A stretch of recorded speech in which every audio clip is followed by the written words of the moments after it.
ஃபயரா இந்த எலெக்ஷன் டைம்ல இபிஎஸ் ஏன் தேடி தேடி வந்து மக்கள் சைடு போயிட்டு இருக்காங்கிறது ஒன்றும் இல்லை, எலெக்ஷனுக்காக தான். அதாவது எடப்பாடியார் அவர்கள் வந்து பெரிய பெரிய கட்சியில் உள்ள அனுபவம் வாய்ந்தவங்கெல்லாம் வந்து பார்த்திங்கன்னா அனுப்பிச்சிட்டார்ல ஏதாவது ஒரு முரண்பாடு பண்ணி அவர் வந்து அனுப்பிச்சிட்டாரு. அதாவது இவர் ஒவ்வொரு வாய்ப்பாக எதிர்பார்த்துட்டு இருக்காரு. அவங்களா போக மாட்டாங்களா அப்படின்னு பார்க்குறாரு.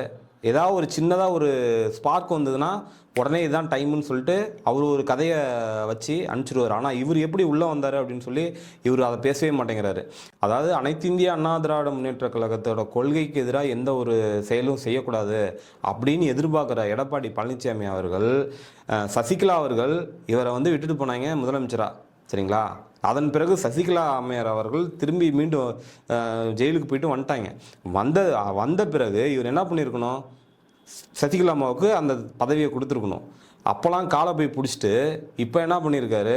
கழகத்துக்கு எதிரான